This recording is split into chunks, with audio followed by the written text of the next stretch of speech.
ಓಂ ನಮಃ ಶಿವಾಯ್. ಭಾರತ್ ಮಾತಾ ಶಿವಶಕ್ತಿ ಅವತಾರ್ ಸತ್ಯ ಗೀತಾ ಮುರಳಿ. ಓಂ. ಪಿತಾಶ್ರೀ ಶಿವ ತಂದೆಯ ನೆನಪಿದೆಯೇ? ಮುರಳಿಯ ದಿನಾಂಕ 16/3/2026.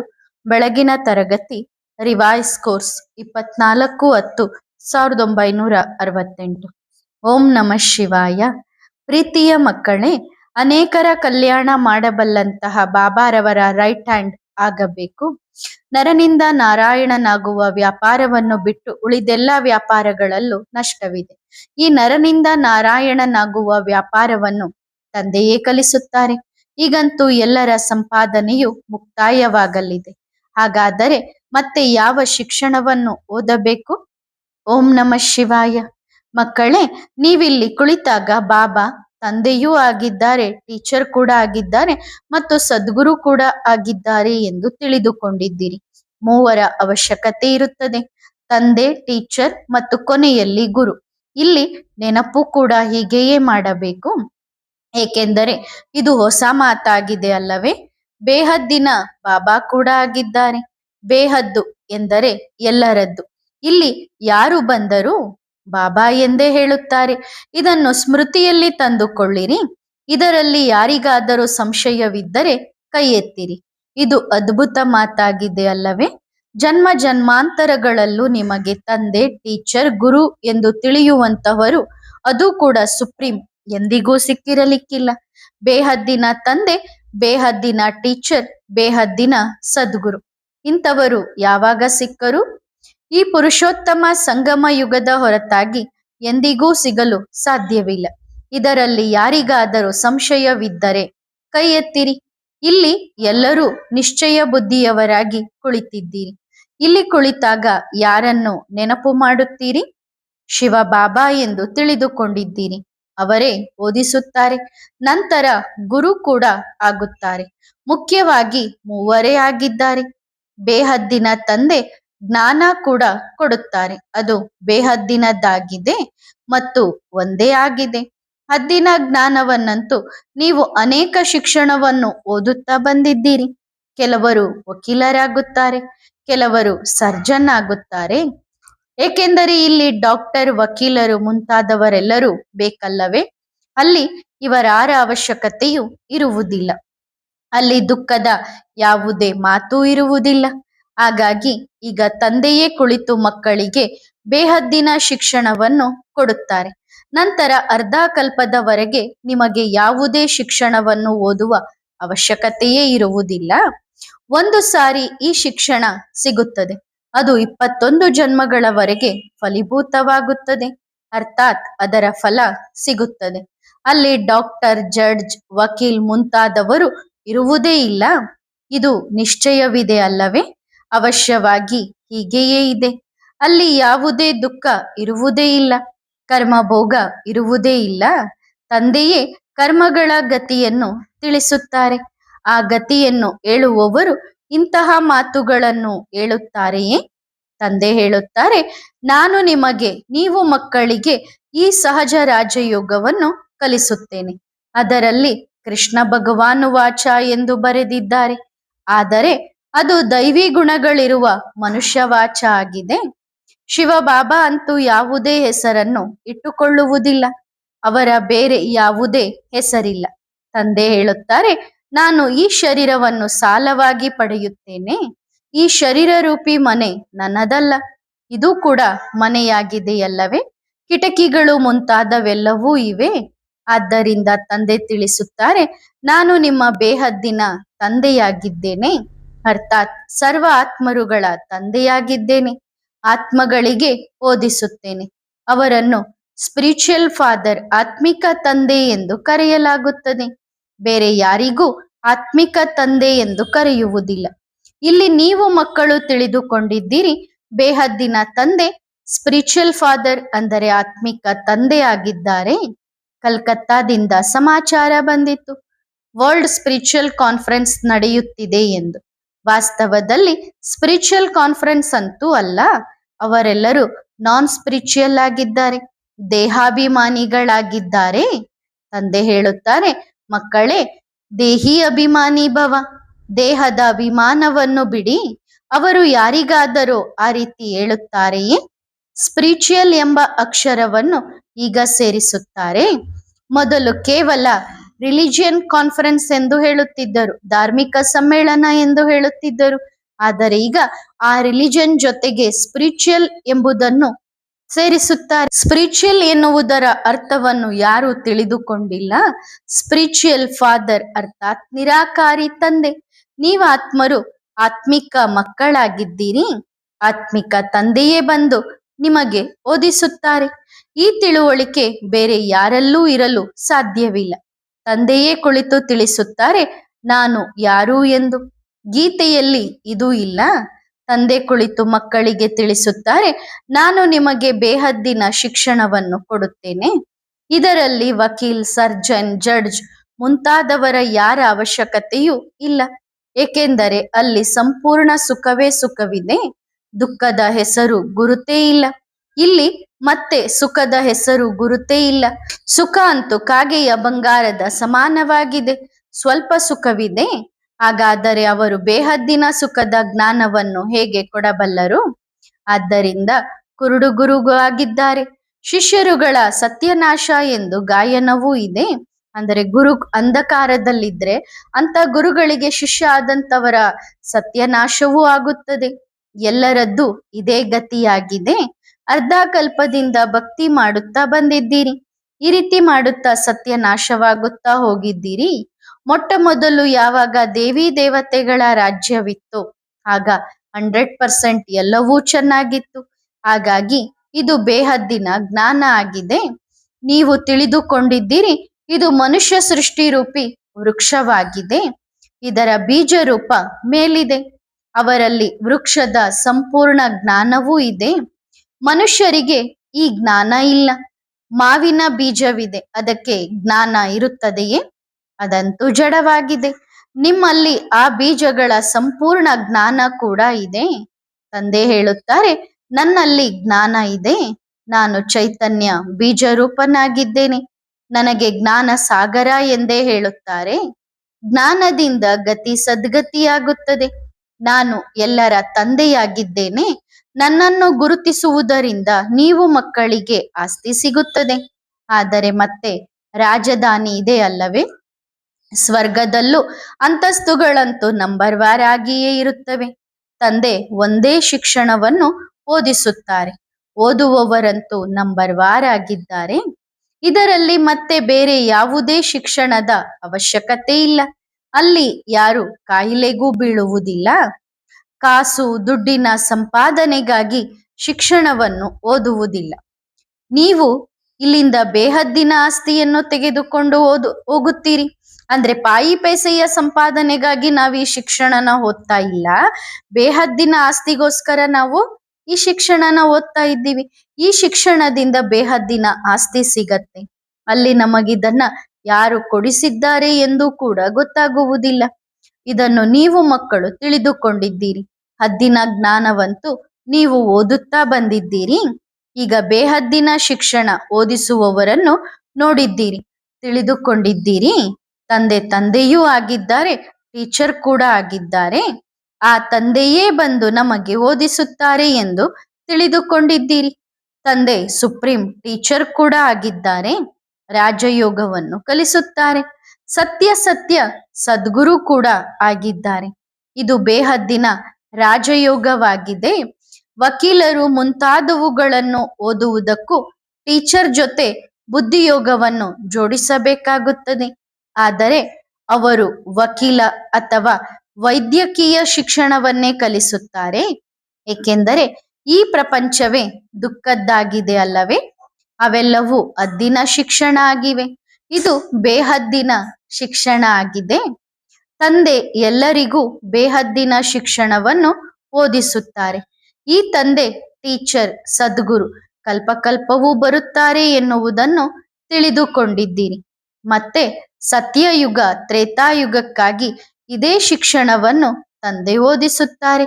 ನಂತರ ಇದು ಪ್ರಾಯಲೋಪವಾಗಿ ಬಿಡುತ್ತದೆ. ಡ್ರಾಮಾದ ಅನುಸಾರ ಸುಖದ ಪ್ರಾರಬ್ಧವು ಪೂರ್ಣವಾಗುತ್ತದೆ. ಇದನ್ನು ಬೇಹದ್ದಿನ ತಂದೆಯೇ ಕುಳಿತು ತಿಳಿಸುತ್ತಾರೆ. ಅವರನ್ನೇ ಪತಿತ ಪಾವನ ಎಂದು ಕರೆಯಲಾಗುತ್ತದೆ. ರಾವಣನಿಗೆ ತ್ವಮೇವ ಮಾತಾಶ್ಚ ಪಿತ ತ್ವಮೇವ ಬಂಧುಶ್ಚ ಸಖ ಎಂದು ಹೇಳುತ್ತಾರೇನು, ಅಥವಾ ಪತಿತ ಪಾವನ ಎಂದು ಮಹಿಮೆ ಮಾಡುತ್ತಾರೇನು? ಇವರ ಅಂತಸ್ತು ಮತ್ತು ಅವರ ಅಂತಸ್ತಿನಲ್ಲಿ ಹಗಲು ರಾತ್ರಿಯ ವ್ಯತ್ಯಾಸವಿದೆ. ಈಗ ತಂದೆ ಹೇಳುತ್ತಾರೆ, ನನ್ನನ್ನು ಗುರುತಿಸುವುದರಿಂದ ನೀವು ಸೆಕೆಂಡಿನಲ್ಲಿ ಜೀವನ್ಮುಕ್ತಿಯನ್ನು ಪಡೆಯಬಹುದು. ಈಗ ಕೃಷ್ಣನೇ ಭಗವಂತನಾಗಿದ್ದರೆ ಅವರನ್ನು ಯಾರಾದರೂ ತಕ್ಷಣ ಗುರುತಿಸಿ ಬಿಡುತ್ತಿದ್ದರು. ಕೃಷ್ಣನ ಜನ್ಮವೇನು ದಿವ್ಯ ಅಲೌಕಿಕ ಎಂದು ಗಾಯನ ಮಾಡಲಾಗಿಲ್ಲ, ಕೇವಲ ಪವಿತ್ರತೆಯಿಂದ ಆಗುತ್ತದೆ. ತಂದೆಯಂತೂ ಗರ್ಭ ಜೈಲಿನಿಂದಲೂ ಹೊರಬರುವುದಿಲ್ಲ. ತಂದೆ ತಿಳಿಸುತ್ತಾರೆ, ಮಧುರಾತಿ ಮಧುರ ಆತ್ಮಿಕ ಮಕ್ಕಳೇ, ಆತ್ಮ ತಾನೇ ಓದುವುದು. ಒಳ್ಳೆಯ ಅಥವಾ ಕೆಟ್ಟ ಎಲ್ಲಾ ಸಂಸ್ಕಾರಗಳು ಆತ್ಮದಲ್ಲೇ ಇರುತ್ತವೆ. ಎಂತಹ ಕರ್ಮ ಮಾಡುತ್ತದೆಯೋ ಅದರ ಅನುಸಾರವಾಗಿಯೇ ಅದಕ್ಕೆ ಶರೀರ ಸಿಗುತ್ತದೆ. ಕೆಲವರು ಬಹಳ ದುಃಖವನ್ನು ಅನುಭವಿಸುತ್ತಾರೆ, ಕೆಲವರು ಕುರುಡರು, ಕೆಲವರು ಕಿವುಡರಾಗಿರುತ್ತಾರೆ. ಹಿಂದಿನಿಂದ ಇಂತಹ ಕರ್ಮಗಳನ್ನು ಮಾಡಿದ್ದಾರೆ, ಅಂದ್ರೆ ಹಿಂದೆ ಅನೇಕ ಜನ್ಮಗಳ ತನಕ ಇಂಥ ಕರ್ಮಗಳನ್ನ ಮಾಡಿ ಬಂದಿದ್ದಾರೆ, ಅದರ ಫಲ ಇದಾಗಿದೆ ಎಂದು ಹೇಳುತ್ತಾರೆ. ಆತ್ಮದ ಕರ್ಮಗಳ ಅನುಸಾರವಾಗಿಯೇ ರೋಗಿ ಶರೀರವೂ ಸಿಗುತ್ತದೆ. ಈಗ ನೀವು ಮಕ್ಕಳು ತಿಳಿದುಕೊಂಡಿದ್ದೀರಿ, ನಮಗೆ ಓದಿಸುವವರು ಗಾಡ್ ಫಾದರ್ ಆಗಿದ್ದಾರೆ, ಗಾಡ್ ಟೀಚರ್, ಗಾಡ್ ಪ್ರಿಸೆಪ್ಟರ್. ಅವರಿಗೆ ಗಾಡ್ ಪರಮಾತ್ಮ ಸುಪ್ರೀಂ ಸೋಲ್ ಎಂದೇ ಹೇಳುತ್ತಾರೆ.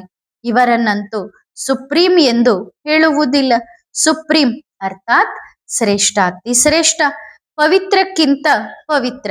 ಅಂತಸ್ತುಗಳಂತೂ ಪ್ರತಿಯೊಬ್ಬರದ್ದು ಬೇರೆ ಬೇರೆಯಾಗಿರುತ್ತವೆ. ಕೃಷ್ಣನಿಗೆ ಯಾವ ಅಂತಸ್ತಿದೆಯೋ ಅದು ಬೇರೆಯವರಿಗೆ ಸಿಗಲು ಸಾಧ್ಯವಿಲ್ಲ.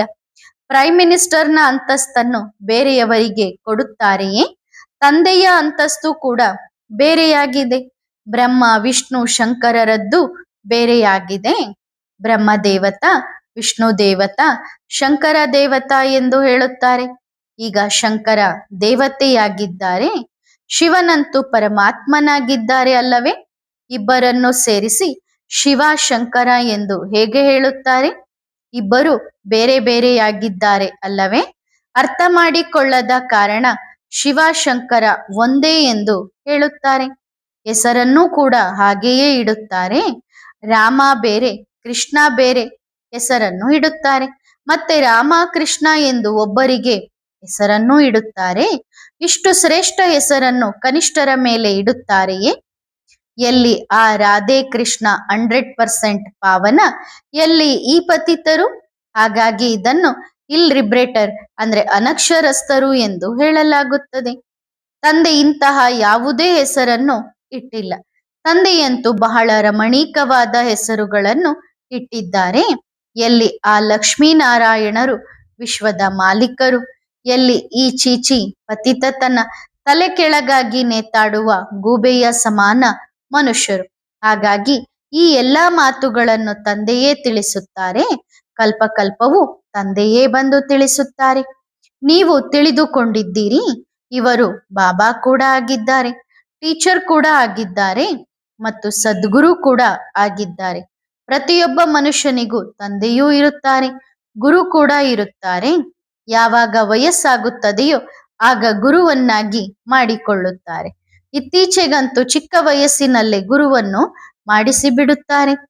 ಗುರುವನ್ನು ಮಾಡಿಕೊಳ್ಳದಿದ್ದರೆ ಅಕಲ್ಯಾಣವಾಗುತ್ತದೆ ಎಂದು ತಿಳಿದುಕೊಳ್ಳುತ್ತಾರೆ.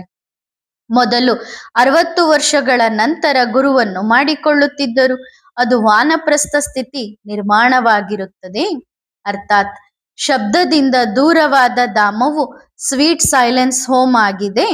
ಅದರಲ್ಲಿ ಹೋಗುವುದಕ್ಕಾಗಿ ಅರ್ಧ ಕಲ್ಪ ನೀವು ಪರಿಶ್ರಮ ಪಟ್ಟಿದ್ದೀರಿ. ಆದರೆ ಗೊತ್ತೇ ಇಲ್ಲವೆಂದರೆ ಯಾರಾದರೂ ಹೇಗೆ ಹೋಗಬಲ್ಲರು? ಅಂದ್ರೆ ವಾಪಸ್ ಮಧುರ ಮನೆಗೆ ಹೋಗ್ಬೇಕಂದ್ರೆ ಆ ದಾರಿನೇ ಗೊತ್ತಿಲ್ಲ ಅಂದ್ರೆ ವಾಪಸ್ ಹೆಂಗ್ ಹೋಗ್ತೀರಿ?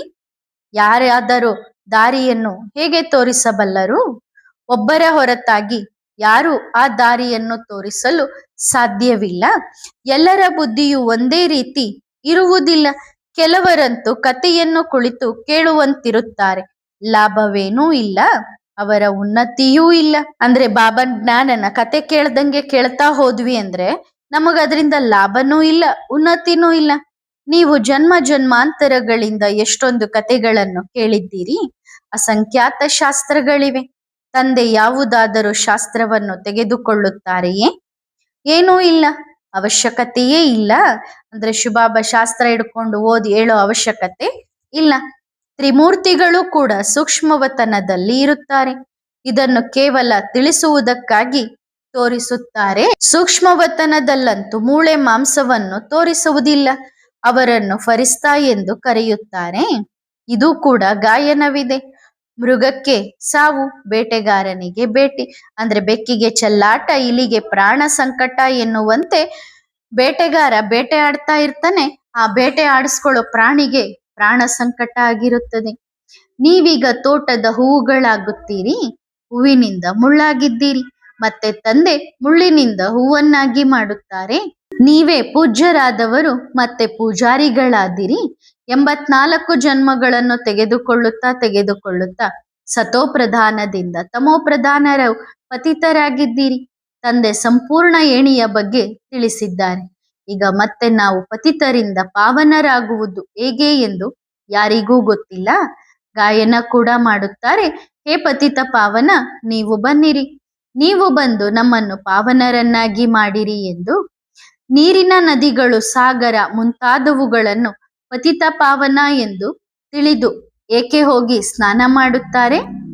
ಸ್ನಾನ ಮಾಡುವುದಕ್ಕೂ ಬಹಳ ಜಾಗಗಳಿರುತ್ತವೆ. ಬಹಳ ಎಚ್ಚರಿಕೆಯಿಂದ ಸಾಗರದಲ್ಲಿ ಹೋಗಬೇಕಾಗುತ್ತದೆ. ಸಾಗರದ ಅಲೆಗಳು ಎಷ್ಟು ಜೋರಾಗಿ ಬರುತ್ತವೆ ಎಂದರೆ ಮನುಷ್ಯರನ್ನು ತಕ್ಷಣವೇ ಎಳೆದುಕೊಂಡು ಹೋಗಿ ಬಿಡುತ್ತವೆ. ಬಹಳ ಎಚ್ಚರಿಕೆಯಿಂದ ಹೋಗುತ್ತಾರೆ. ಕೆಲವರಂತೂ ಆ ಅಲೆಗಳಲ್ಲಿ ಮುಳುಗಿಯೇ ಬಿಡುತ್ತಾರೆ. ಕಲ್ಕತ್ತಾದಲ್ಲಿ ನದಿ ಮತ್ತು ಸಮುದ್ರ ಒಟ್ಟಿಗೆ ಸೇರುತ್ತದೆ. ಆ ಜಾಗಕ್ಕೆ ಹೋಗಿ ಸ್ನಾನ ಮಾಡಿ ಬರುತ್ತಾರೆ. ಅದನ್ನು ಸಂಗಮ ಎಂದು ಕರೆಯಲಾಗುತ್ತದೆ. ಇವರು ಪತಿತ ಪಾವನಿ ಗಂಗೆ ಎಂದು ಹೇಳುತ್ತಾರೆ. ಆದರೆ ನದಿ ಕೂಡ ಎಲ್ಲಿಂದ ಹೊರಬಂತು? ಅಂದರೆ ನದಿ ಕೂಡ ಹುಟ್ಟಿದ್ದು ಎಲ್ಲಿಂದ? ಸಾಗರದಿಂದಲೇ ಹುಟ್ಟಿರುತ್ತದಲ್ಲವೇ? ಇವೆಲ್ಲವೂ ಸಾಗರನ ಸಂತಾನಗಳೇ ಆಗಿವೆ. ಹಾಗಾಗಿ ಪ್ರತಿಯೊಂದು ಮಾತನ್ನು ಚೆನ್ನಾಗಿ ಅರ್ಥ ಮಾಡಿಕೊಳ್ಳಬೇಕಾಗಿದೆ. ಇಲ್ಲಿಯಂತೂ ನೀವು ಮಕ್ಕಳು ಸಂಗಮ ಯುಗದಲ್ಲಿ ಕುಳಿತಿದ್ದೀರಿ. ಬಹಳ ಚೆನ್ನಾಗಿ ಅನಿಸುತ್ತದೆ. ಹೊರಗಡೆ ಕುಸಂಗದಲ್ಲಿ ಹೋದ ತಕ್ಷಣ ನಿಮಗೆ ಬಹಳ ವ್ಯರ್ಥ ಮಾತುಗಳನ್ನು ತಿಳಿಸುತ್ತಾರೆ. ಆಗ ಇಷ್ಟೆಲ್ಲ ಮಾತುಗಳನ್ನು ಮರೆತು ಬಿಡುತ್ತೀರಿ. ಕುಸಂಗದಲ್ಲಿ ಹೋದ ತಕ್ಷಣ ತೂಕಡಿಸಲು ಪ್ರಾರಂಭಿಸುತ್ತೀರಿ. ಶಕ್ತಿಯ ಬಗ್ಗೆ ಆಗ ನಿಮಗೆ ಗೊತ್ತಾಗುತ್ತದೆ. ಆದರೆ ಈ ಮಾತುಗಳನ್ನು ಮರೆಯಬಾರದು ಅಲ್ಲವೇ? ಬಾಬಾ ನಮ್ಮ ಬೇಹದ್ದಿನ ತಂದೆಯೂ ಕೂಡ ಆಗಿದ್ದಾರೆ, ಟೀಚರ್ ಕೂಡ ಆಗಿದ್ದಾರೆ. ನಮ್ಮನ್ನು ಇಲ್ಲಿಂದ ಪಾರು ಕೂಡ ಮಾಡುತ್ತಾರೆ. ಈ ನಿಶ್ಚಯದಿಂದಲೇ ನೀವು ಬಂದಿದ್ದೀರಿ. ಅದೆಲ್ಲವೂ ಶಾರೀರಿಕ ಲೌಕಿಕ ಶಿಕ್ಷಣವಾಗಿದೆ. ಲೌಕಿಕ ಭಾಷೆಗಳು ಇವೆ, ಇದು ಅಲೌಕಿಕವಾಗಿದೆ. ತಂದೆ ಹೇಳುತ್ತಾರೆ, ನನ್ನ ಜನ್ಮವೂ ಅಲೌಕಿಕವಾಗಿದೆ. ನಾನು ಈ ಶರೀರವನ್ನು ಸಾಲವಾಗಿ ಪಡೆಯುತ್ತೇನೆ. ನಾನು ಹಳೆಯ ಪಾದರಕ್ಷೆಯನ್ನು ತೆಗೆದುಕೊಳ್ಳುತ್ತೇನೆ. ಅದು ಕೂಡ ಎಲ್ಲಕ್ಕಿಂತ ಹಳೆಯದು, ಎಲ್ಲಕ್ಕಿಂತ ಹಳೆಯ ಪಾದರಕ್ಷೆಯಾಗಿದೆ. ಅಂದ್ರೆ ಹಳೆಯ ಶರೀರವಾಗಿದೆ. ತಂದೆ ಪಾದರಕ್ಷೆಯನ್ನು ತೆಗೆದುಕೊಂಡಿದ್ದಾರೆ. ಅದನ್ನು ಲಾಂಗ್ ಬೂಟ್ ಎಂದು ಕರೆಯುತ್ತಾರೆ. ಇವು ಎಷ್ಟೊಂದು ಸಹಜ ಮಾತುಗಳಾಗಿವೆ. ಇವನ್ನು ಮರೆಯಬಾರದು. ಆದರೆ ಮಾಯೆ ಮರೆಸಿಬಿಡುತ್ತಾಳೆ. ತಂದೆ ತಂದೆಯೂ ಆಗಿದ್ದಾರೆ, ಬೇಹದ್ದಿನ ಶಿಕ್ಷಣ ಕೊಡುವವರೂ ಆಗಿದ್ದಾರೆ. ಇಂತಹ ಶಿಕ್ಷಣವನ್ನು ಬೇರೆ ಯಾರೂ ಕೊಡಲು ಸಾಧ್ಯವಿಲ್ಲ. ಬಾಬಾ ಹೇಳುತ್ತಾರೆ, ಬೇಕಾದರೆ ಹೋಗಿ ನೋಡಿ ಎಲ್ಲಿಂದ ಸಿಗುತ್ತದೆ ಎಂದು. ಅಂದ್ರೆ ಹೊರಗಡೆಗೆ ಹೋಗಿ ನೋಡ್ರಿ, ಇಂಥ ಶಿಕ್ಷಣ ಯಾರಾದ್ರೂ ಕೊಡ್ತಾರಾ ಅಂತ. ಎಲ್ಲರೂ ಮನುಷ್ಯರಾಗಿದ್ದಾರೆ, ಅವರಂತೂ ಈ ಜ್ಞಾನವನ್ನು ಕೊಡಲು ಸಾಧ್ಯವಿಲ್ಲ. ಭಗವಂತ ಒಂದೇ ರಥವನ್ನು ತೆಗೆದುಕೊಳ್ಳುತ್ತಾರೆ. ಅದನ್ನು ಭಾಗ್ಯಶಾಲಿ ರಥ ಎಂದು ಕರೆಯುತ್ತಾರೆ. ಪದ್ಮಾಪದಂ ಭಾಗ್ಯಶಾಲಿಗಳನ್ನಾಗಿ ಮಾಡಲು ತಂದೆಯ ಪ್ರವೇಶತೆ ಆ ಶರೀರದಲ್ಲಿ ಆಗುತ್ತದೆ. ಇದು ಸಂಪೂರ್ಣವಾಗಿ ಸಮೀಪದ ಮಣಿಯಾಗಿದೆ.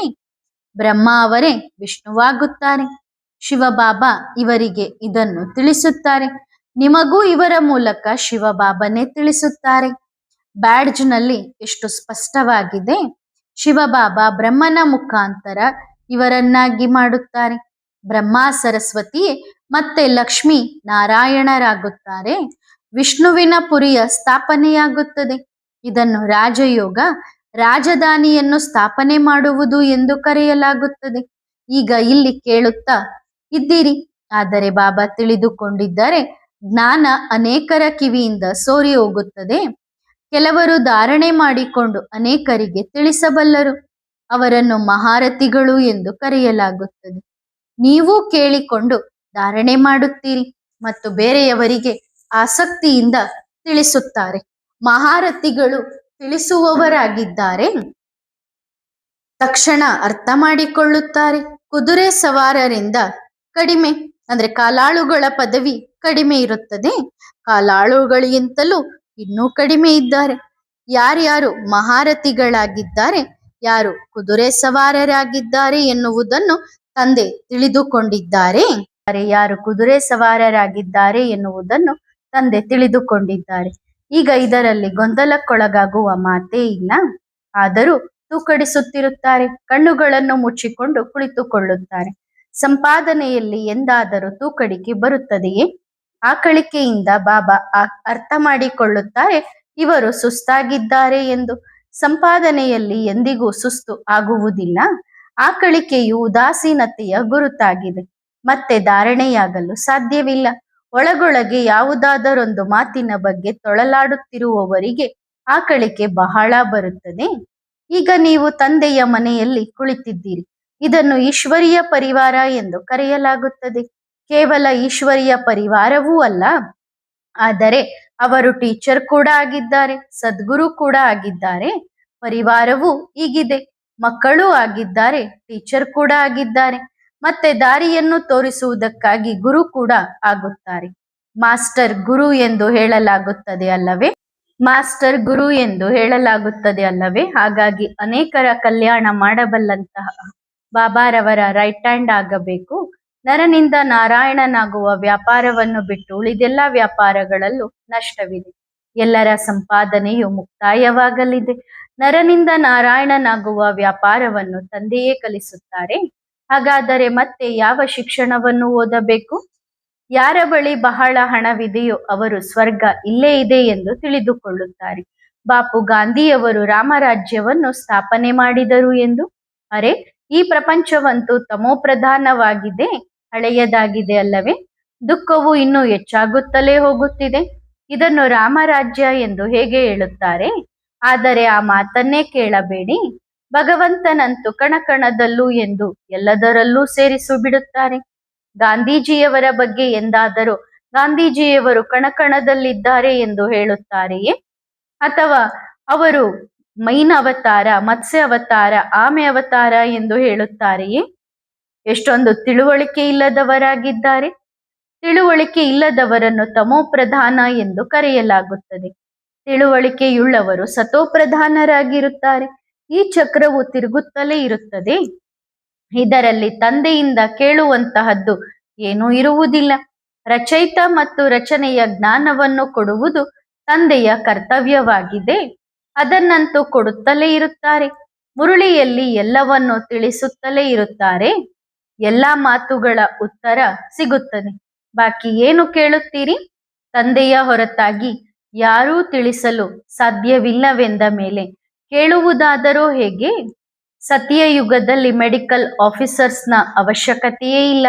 ಅಲ್ಲಂತೂ ಎಲ್ಲರೂ ever healthy, ever wealthy, ever happy ಆಗಿರುತ್ತಾರೆ. ಇದನ್ನು ನೀವು ಬೋರ್ಡ್ ಮೇಲೂ ಬರೆಯಬಹುದು. 21 ಜನ್ಮಗಳಿಗಾಗಿ ever healthy, ever wealthy, happy ಆಗಬೇಕೆಂದರೆ ಬಂದು ಜ್ಞಾನವನ್ನು ಅರ್ಥ ಮಾಡಿಕೊಳ್ಳಿ. ಒಳ್ಳೆಯದು. ಮಧುರಾತಿ ಮಧುರ ಆತ್ಮಿಕ ಮಕ್ಕಳಿಗೆ ಆತ್ಮಿಕ ತಂದೆಯ ನೆನಪು, ಪ್ರೀತಿ, ಗುಡ್ ಮಾರ್ನಿಂಗ್ ಮತ್ತು ನಮಸ್ತೆ. ವರದಾನ: ಸಮೀಪ ಆತ್ಮಾಭವ. ನೀವು ಮಕ್ಕಳು ಸ್ವಯಂ ಅನ್ನು ಬಾಪ್ದಾದಾರವರ ಸಮೀಪದಲ್ಲಿ ಅನುಭವ ಮಾಡುತ್ತೀರಾ? ಸಮೀಪ ಆತ್ಮದ ಗುರುತು ಏನಾಗಿರುತ್ತದೆ? ಅವರು ಬ್ರಹ್ಮ ತಂದೆಯ ಸಮಾನ ನಷ್ಟೋ ಮೋಹ ಮತ್ತು ಸ್ಮೃತಿರ್ಲಬ್ಧರಾಗಿರುತ್ತಾರೆ. ಸಮೀಪ ಆತ್ಮರಿಗೆ ಸರ್ವ ಪ್ರಾಪ್ತಿಗಳಿರುತ್ತವೆ. ಪುರುಷಾರ್ಥವು ಒಂದು ಆಟದಂತೆ ಅನುಭವವಾಗುತ್ತದೆ. ಕಷ್ಟವೆನಿಸುವುದಿಲ್ಲ. ಪುರುಷಾರ್ಥ ಮಾಡುವುದು ಕೂಡ ಒಂದು ಮನೋರಂಜನೆಯಂತೆ ಅನುಭವವಾಗುತ್ತದೆ. ಸಮೀಪ ಆತ್ಮನ ಮುಖ್ಯ ಗುರುತಾಗಿದೆ. ಆದಿಯಿಂದ ಅಂತ್ಯದವರೆಗೆ ಯಾವುದು ಕಷ್ಟವೆಂದು ಅನುಭವವಾಗದಿರುವುದು ಒಳ್ಳೆಯದು. ಓಂ ನಮಃ ಶಿವಾಯ.